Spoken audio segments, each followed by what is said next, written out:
Good morning, everybody. You can just let me know if you can hear me okay. I'd appreciate it.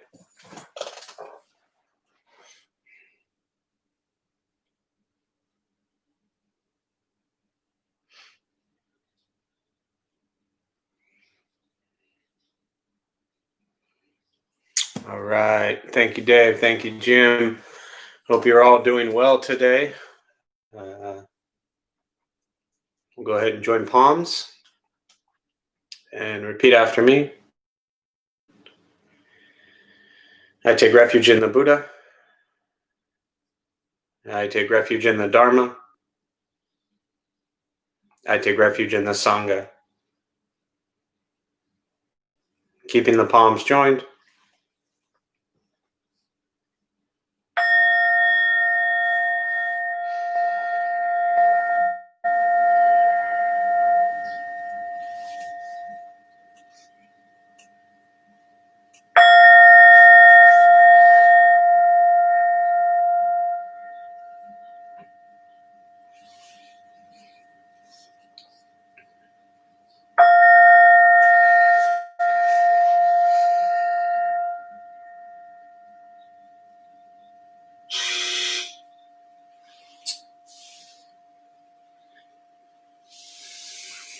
And you can put the palms down.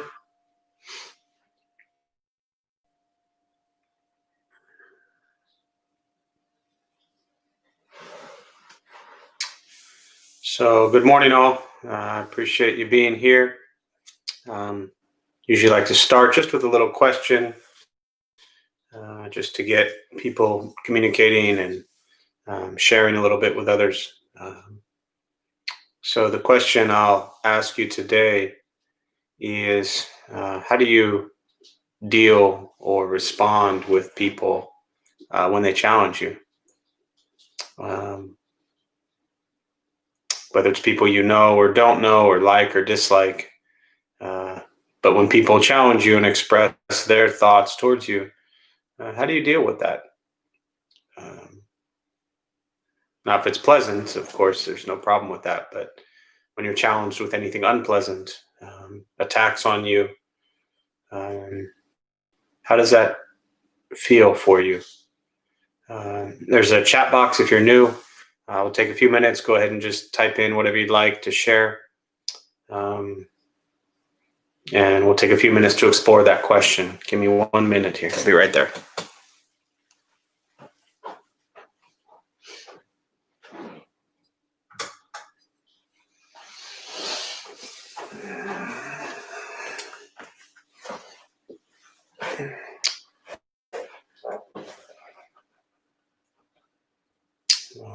Anxiety, yes, that's one. What else?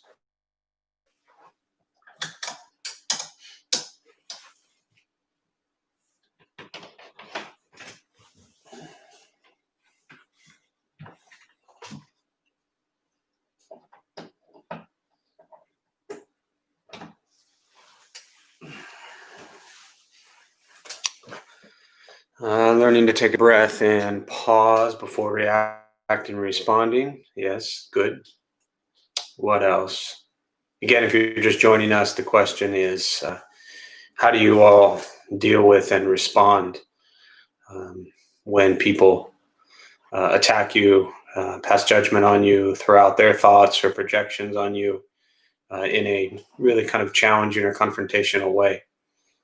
How much does it impact you, affect you, bother you? How do you deal with it? Lately, I'm trying to listen more, pause before saying something else, sometimes with defensiveness. It makes me shut down when people present information in an attacking way, makes me unreceptive. Yeah, of course. And then the question to ponder, Kristen, is what if that's the only way they know how to do it? Then we're kind of in a dilemma if we want to communicate with them or respond. Because some people, their only way to express themselves or to share their thoughts of you is in an attacking way. That's the challenge sometimes. But yes, I think many people shut down completely. Instincts to get defensive, but I'm getting better at stopping myself and softening to the fact that they are probably suffering. Yes, they probably are, and that's usually the reason for their attack. Been learning to stay silent. If they're attacking me or my beliefs, if they question me, I keep do no harm, only do good in the front of my mind. But I gotta say, it's getting more challenging. Yeah, very difficult. Um, these are not easy things to deal with. Uh, hurt people, absolutely. Yeah, it's one of my favorite expressions. I always talk about if you've ever been someone who's hurt other people, at that moment that you're hurting someone, it's usually coming a lot from your own internal pain and your own struggle, your own challenges, your own difficulties, your own dislikes. So it makes it a lot easier to just judge other people and attack them uh, without really reflecting on what's the pain that we are sitting with or we're feeling. All beautiful responses, good things to explore. What else? Anything else before we start with the meditation practice? How do you respond when people challenge you or attack you? Social media is an interesting one because face to face, you're not left with as many options. But when it's over social media, there's, whether it's public or private comments or thoughts, there's time to reflect and time to think about how will I address this situation or this person. Um, I will almost always recommend that when you feel attacked, especially across social media, to not get into the frantic typing.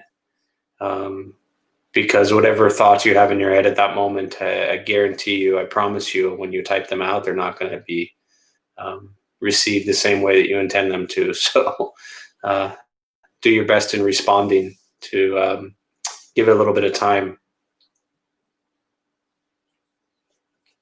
Anything else before we start a meditation?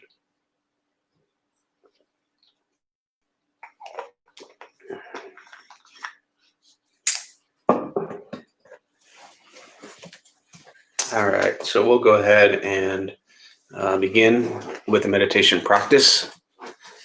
A couple things I'll tell you for those who might be sitting for the first time or joining us for the first time. Nothing's going to happen to you. You won't float away. You won't have any mystical, magical experiences. The mind that races all day long is not going to shut off. Don't judge your practice, meaning don't ask yourself, is it working? Is it not working? Am I doing it right? Am I doing it wrong? We're just going to sit. We're going to breathe. You'll hear sounds inside your room, outside, wherever you are. This is life. Life is filled with chaos, and this practice is learning to get quiet and still within all of the chaos. Posture, you just want to be comfortable. If you're on a cushion, it helps slide into the front third. Pushing the stomach forward allows the back to straighten. Shoulders are relaxed. Hands can be on the knees or in the lap, whatever's comfortable for you. I will guide us as we begin, and we'll settle into a little bit of silence. Most important with this practice is don't expect anything. We're just going to sit and breathe.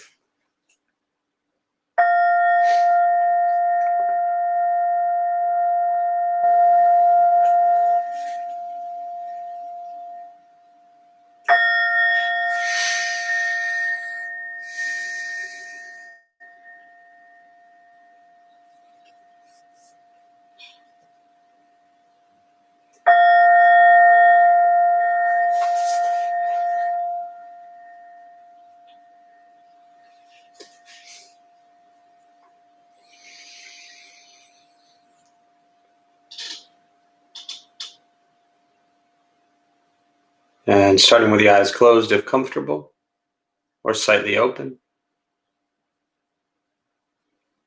Mouth open or closed. We'll start with taking 3 deep breaths, slowly.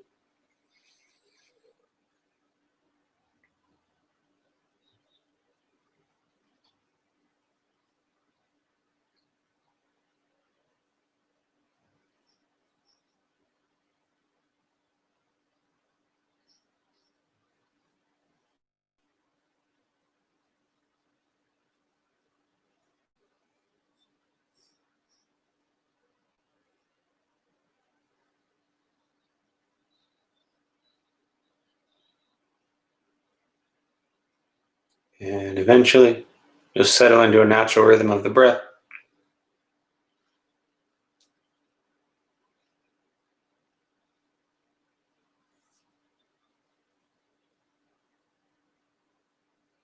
Noticing the mind as it wanders, jumping from thought to thought.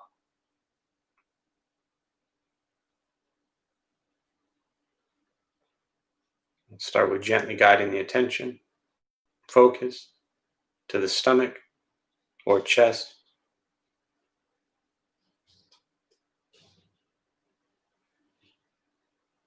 Breathing in, feel them rise.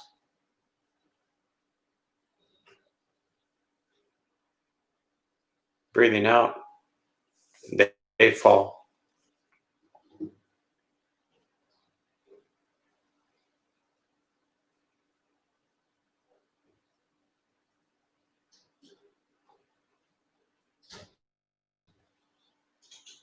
Simply continuing this practice,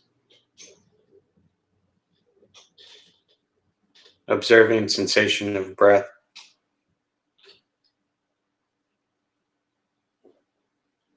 expecting nothing but to sit and breathe.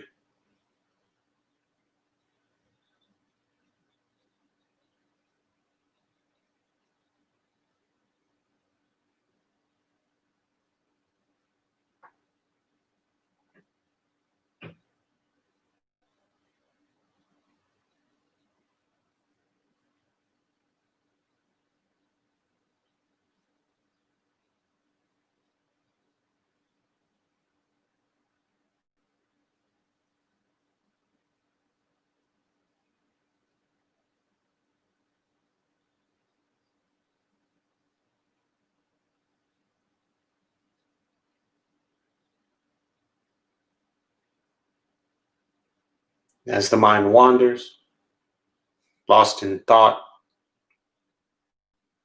recognize it, release that thought, return attention, focus to the breath.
Breathing in, follow breath in, breathing out, follow breath out.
Where's your mind?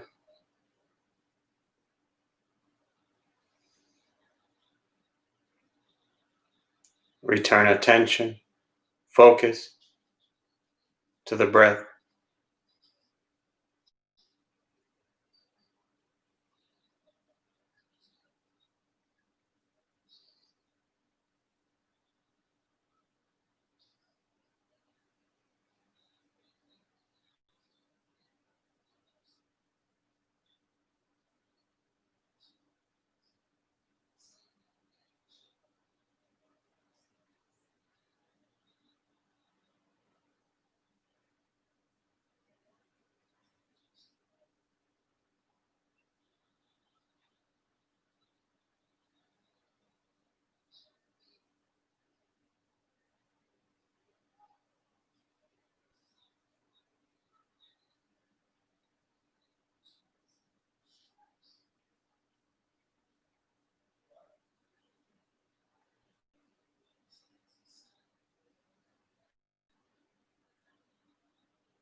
Letting go of expectations,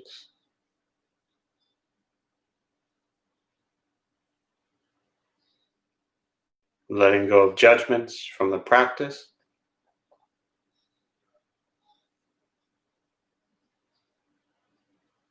just sitting,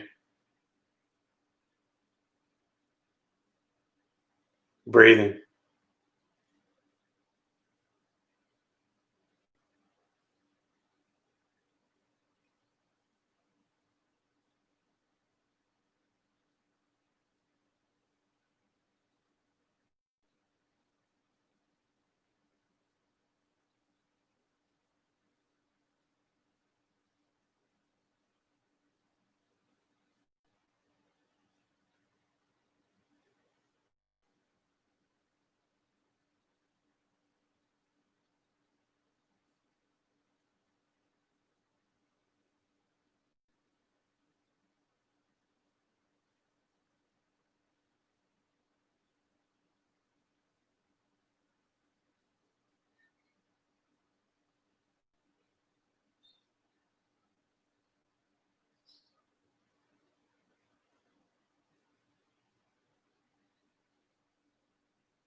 Keeping the mind alert,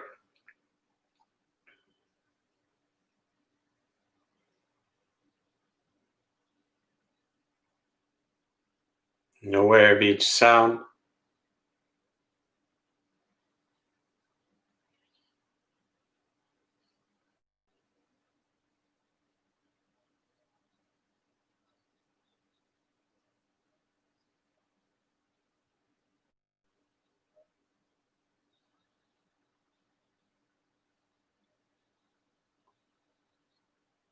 each thought,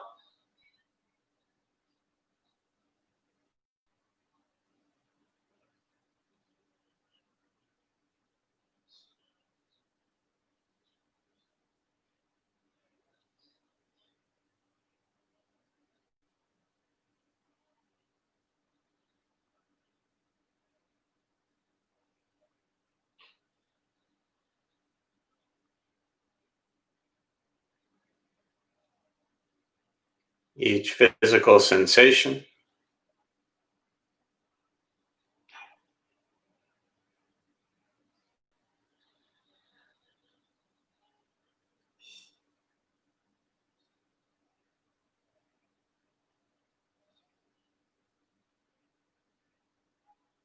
yet concerned with nothing but sitting, breathing.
Breathing in, follow breath in.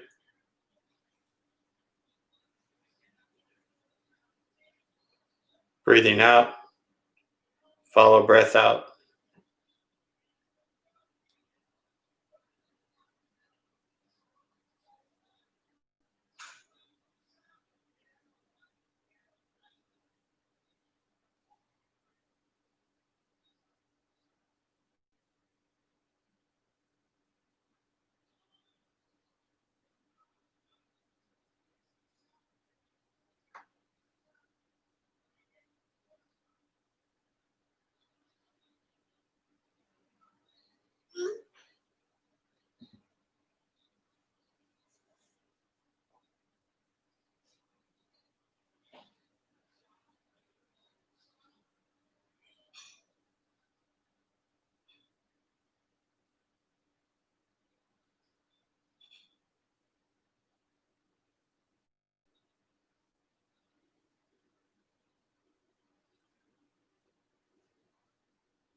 Learning to be comfortable in stillness, quiet,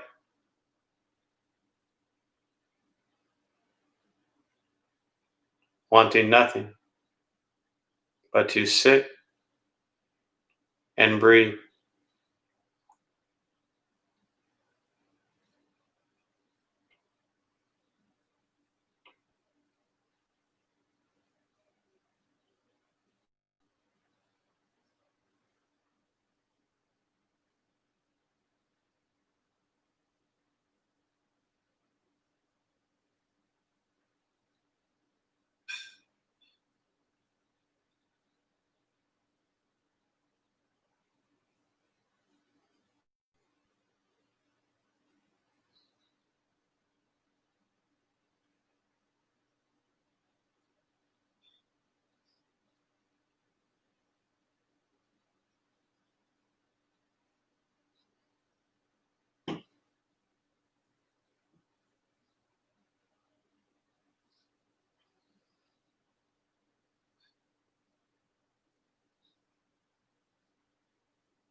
And with the body still, rested,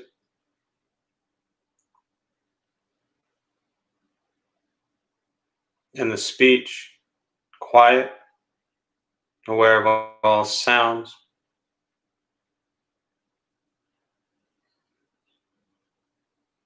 and the mind learning to settle, know what it's like to just sit and breathe.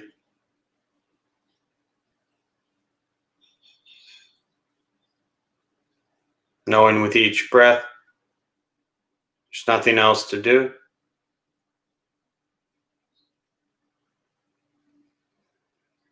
Nowhere else to go.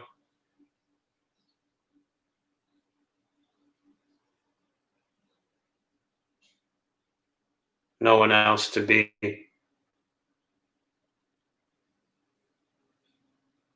Everything beautiful, exactly as it is. Sitting, breathing.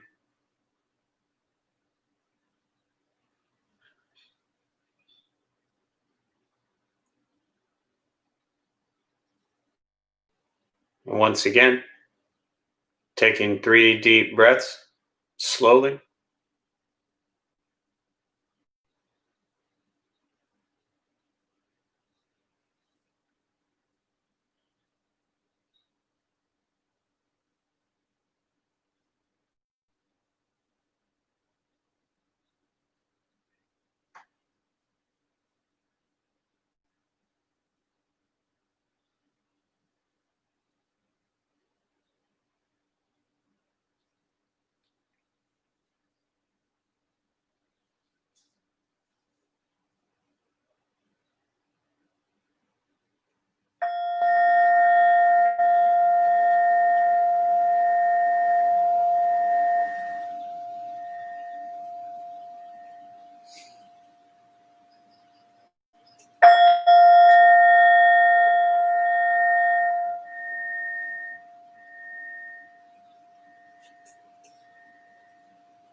And as you slowly open the eyes,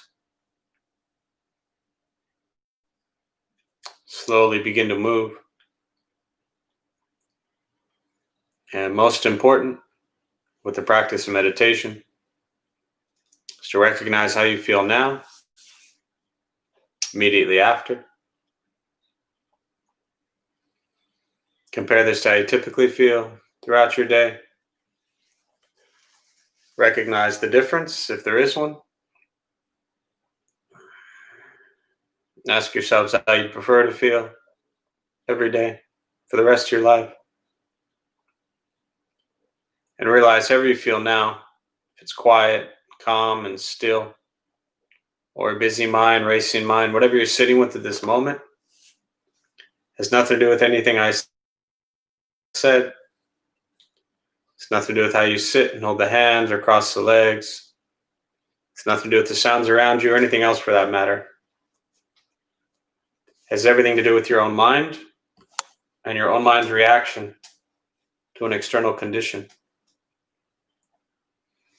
This is what the Buddha called pratitya samuppada, means dependent origination.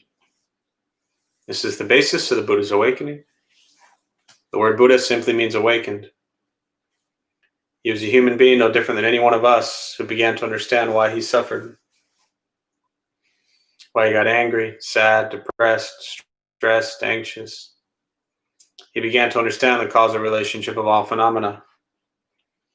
And what that means very simply for all of us, regardless of where you come from or what you believe in and where you think you're going, your whole life is filled with things that happen. You react. More stuff happens, more reactions. That's what we get. This practice is learning what it's like to respond to something quietly, peacefully, still.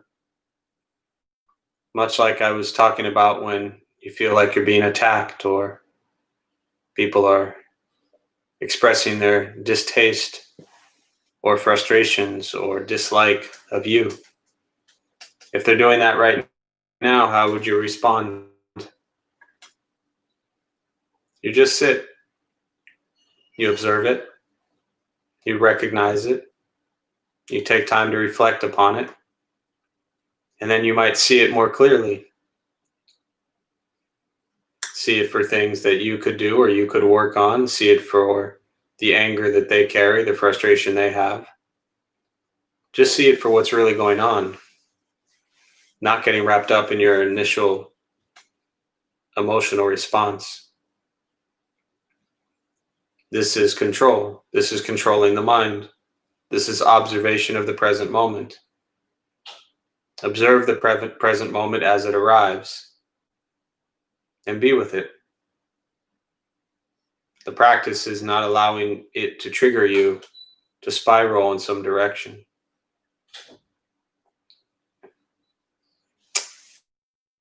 Meditation is free. Buddhist practice is free.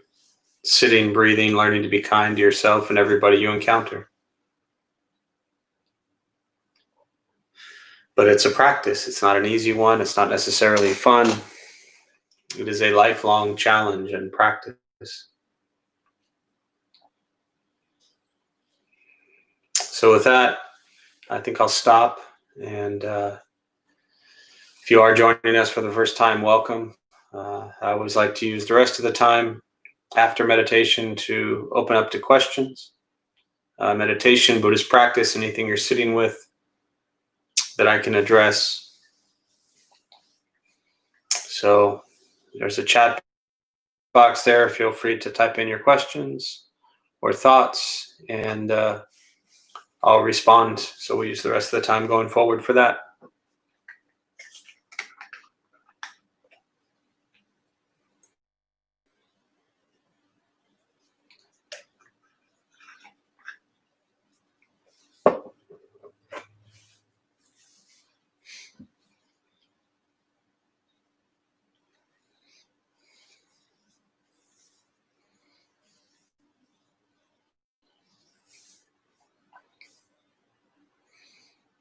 Buenos dias to you too.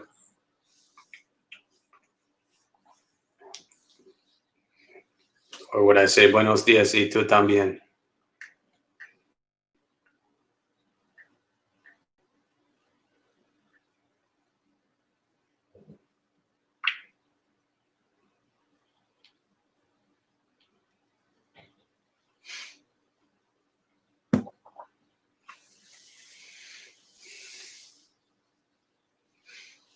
Thoughts, questions, meditation, Buddhist practice.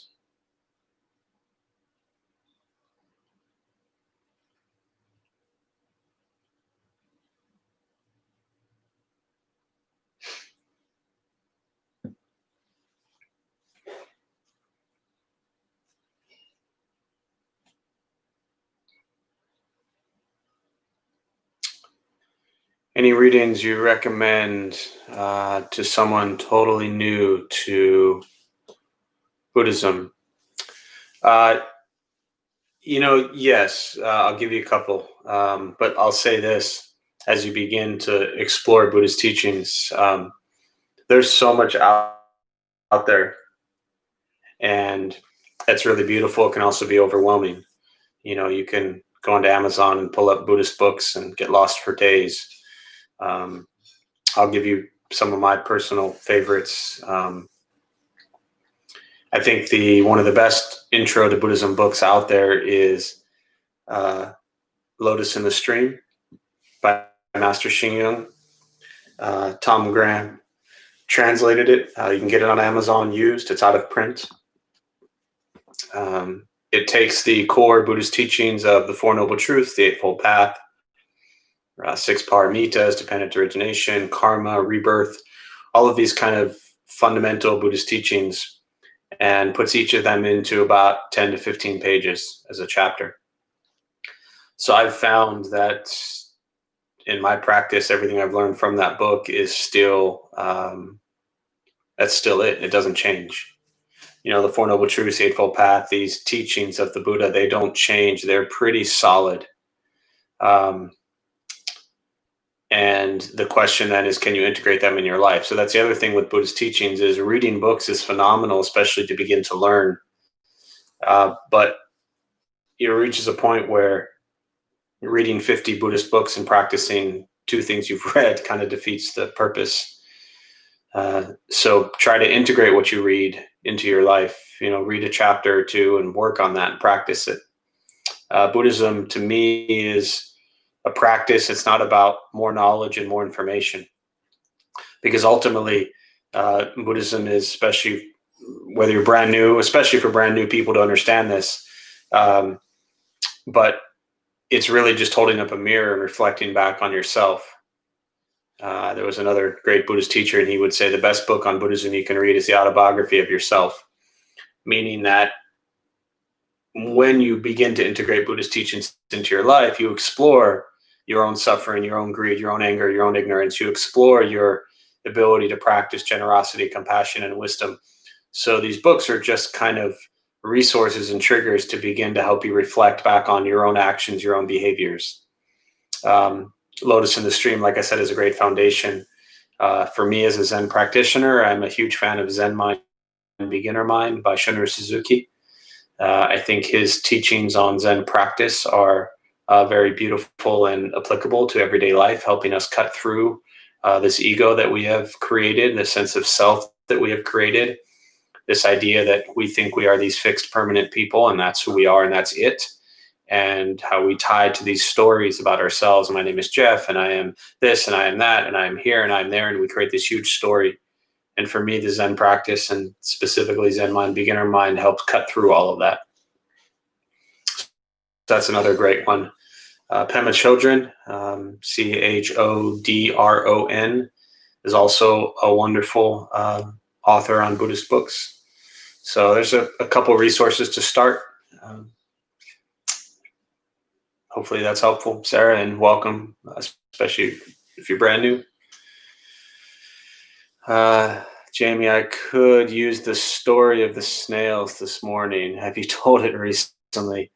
I have not told it. I don't think recently. It came up because of a photo I saw and posted the other day. So the snail story, I'll go ahead and tell it. When I was a kid, I used to step on a lot of snails.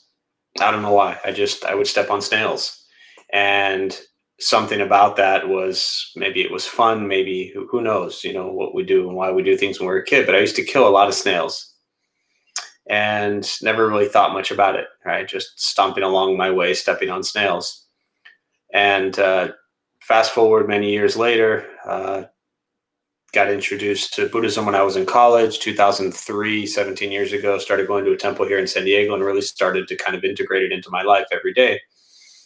And I'd heard a teaching one time about around the 5 precepts of non-harming, and often translates to non-killing, but the precept really is about not causing harm, not just killing. Obviously, killing anything or anyone is harmful, but the literal teaching is about non-harming.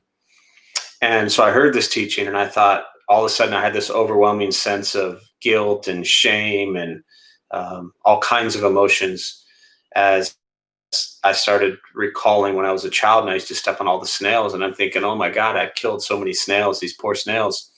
So I got on this like save the snail crusade and campaign where I thought to myself, I'm going to save all these snails and I'm going to make up for all the snail killing that I did when I was a child.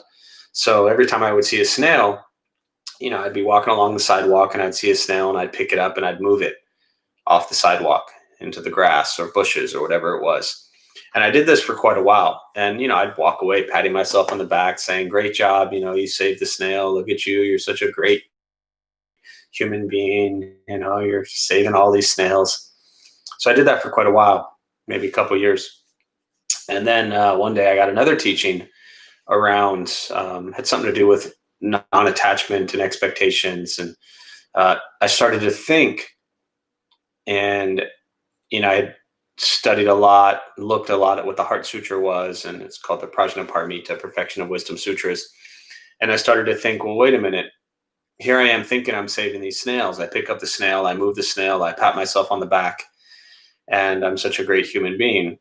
And I realized I have no idea if I actually saved the snail's life or if I put the snail in great danger.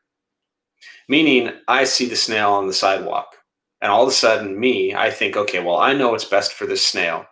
So I'm going to pick up the snail and I'm going to move the snail to the grass. And therefore, I've saved the snail's life. Well, how ignorant is that? I have no idea where the snail was going. Yet somehow I decided it was best to move the snail off of the sidewalk onto the grass.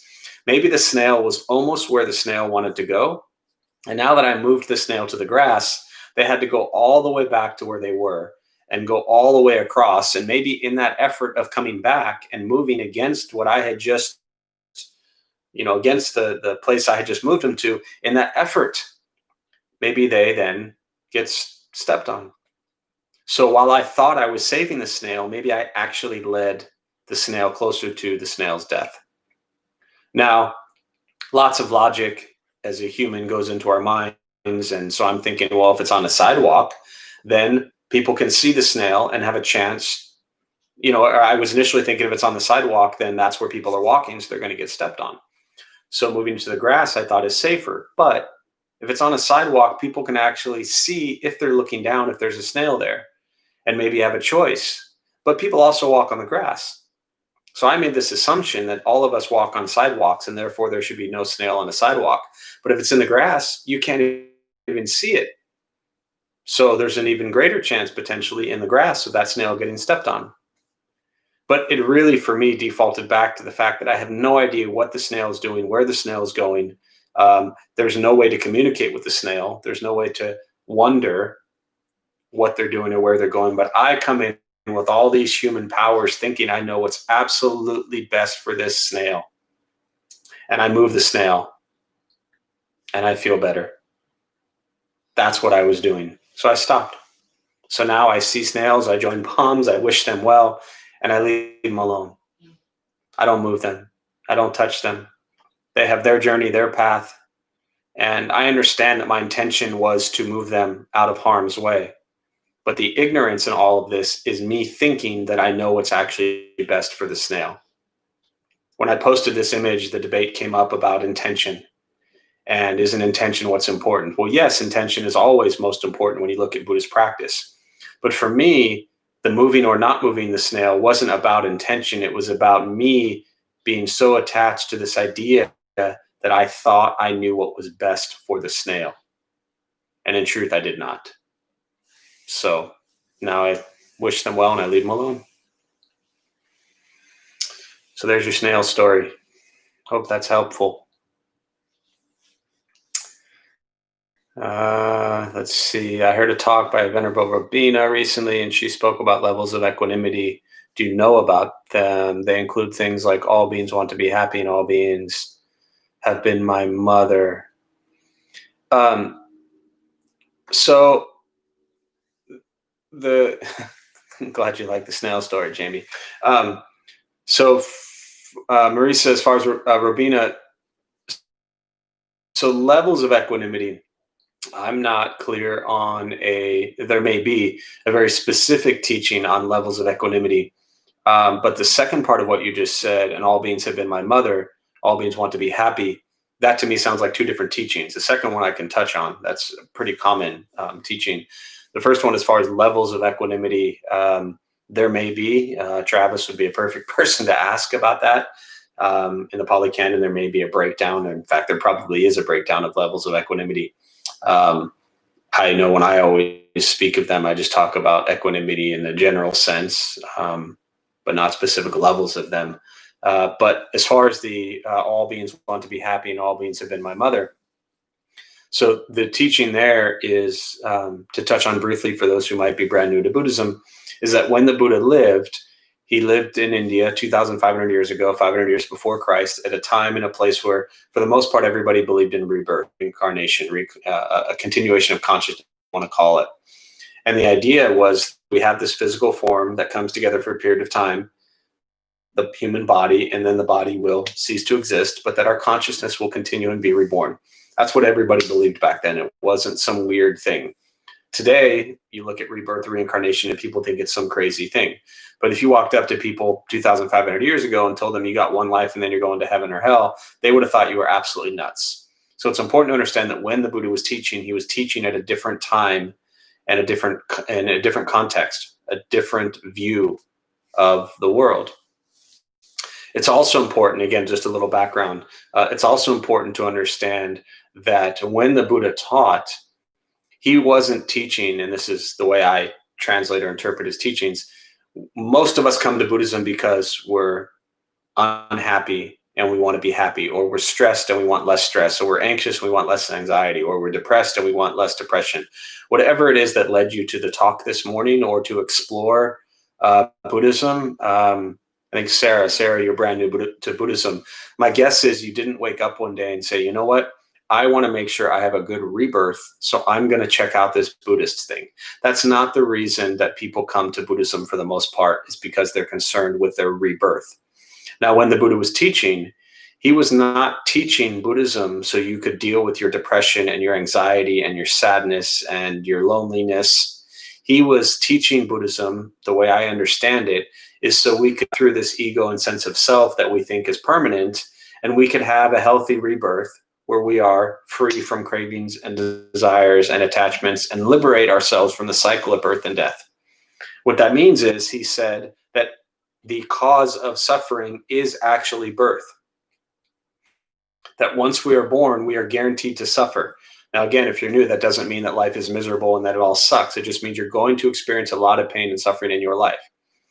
And so the way to free yourself, liberate yourself from suffering, was to free yourself from the cycle of birth and death and neutralize karma and no longer be reborn. So that's what the Buddha was teaching. Now, we've translated that today to, let's use Buddhism and meditation to be happy. And that's fine. I hope we're all happy, because if we're happy, we're going to be less greedy, less angry, less ignorant, and less likely to continue to be reborn in harmful states of consciousness. So with that all said, coming back to the question of all beings have been my mother, right? If our consciousness has been around for endless time, in Buddhism, they call them kalpas, which are, just think of them as a really long time, right? Think of like this massive mountain, and you have someone flying around a mountain on a broomstick with a robe on. And once every 100 years, this robe brushes the side of the mountain. Imagine how long it would take for the mountain to be completely gone from that robe brushing the side of the mountain. That's a kalpa, as an example, right? So kalpas are long periods of time that our consciousness has been in existence. So if our consciousness has been in existence and our physical forms only come together for a period of time, what that means is all of us at some point in time have been each other's mothers, fathers, brothers, sisters, sons, daughters, all of us. Our consciousness has, and the way I was taught Buddhism is that if we all have come together to experience Buddhist teachings, our karma is phenomenal, right? For us to be connected in this manner, in a community, in a sangha, our karma is incredible. And that all of our past karma, for whatever reasons, have put us together. And that's really a beautiful, amazing, incredible, rare to happen. So endless cycles of rebirth and consciousness means that for endless kalpas, means that we have all been each other's mothers. Now, this only works if you're kind to your mother, but imagine you're kind to your mother and how you would treat your mother. So if we all can see that we are each other's mothers and fathers and sons and daughters and brothers and sisters and friends, then why can't we just treat each other kindly? And to never forget this opportunity to have a human life, right? As the Buddha taught in different realms of existence, And so to have this human life is incredibly rare and precious. So since we have this human life, don't waste it. And as we want to snap and trigger and be so emotionally moved by every little thing that happens that allows us to ruin the next hour or 20 years of our lives, understand you have this human life. And you've been exposed to these teachings and this practice of kindness and compassion and wisdom and gratitude and morality and generosity. All of these practices that we explore, it's a gift to have that. That's why they call the triple gem the jewels, the three jewels, the Buddha, the Dharma, the Sangha. This is their treasures. The teachings of the Buddha, the community, this is our treasure. So treat it that way. So hopefully that's helpful on wanting all beings to be happy, and all beings have been my mother.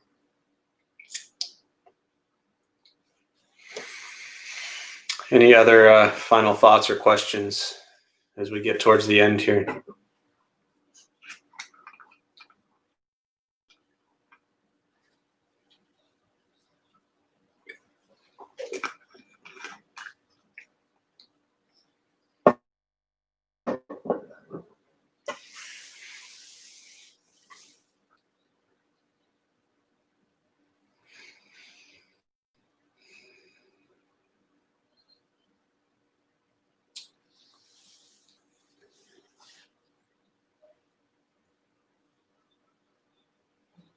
You are welcome.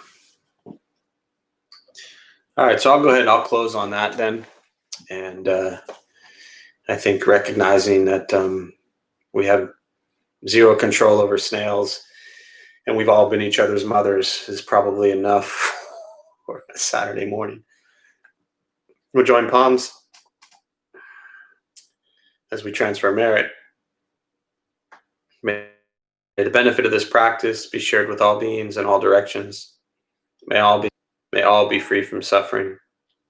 Any merit gained from this practice be transferred to those who need it most.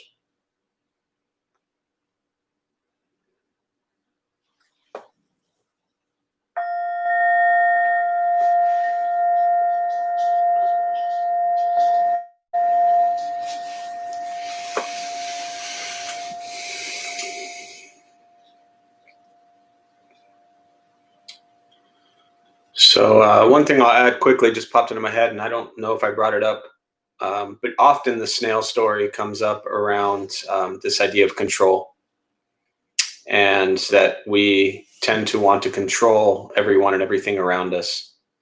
And this attempt to control everything and everyone really leads to lots of suffering, no matter how good our intention is and no matter how much we want to help people. I've been personally feeding homeless people for probably 20 years. And I can't say the best thing to do. It doesn't mean I don't do it. But begin to watch ourselves as we do things and how much we try to control the outcome, thinking that we know what's best. And often when we do things out of gratitude or generosity, that how much of it is really tied to us feeling good when we do it. Again, that doesn't make these things wrong, but just begin to explore these things occur. So as we close, thanks for being here. My name is Jeff. I'm a Dharma bum. We open new like Sarah today. Welcome. For me, that's the greatest joy, is to introduce this practice to people who are brand new to it. I know they're just names on a screen. We've built a really beautiful community. So thanks for being here. Everything we do is free. Classes every night, every morning, everything is online. Just go to the website, thedharmabums.org. You'll see the schedule.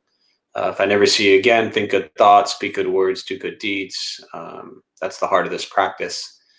Please stay safe, stay home as much as possible, wear a mask, and don't do anything that would harm others. So thank you all. I wish you well.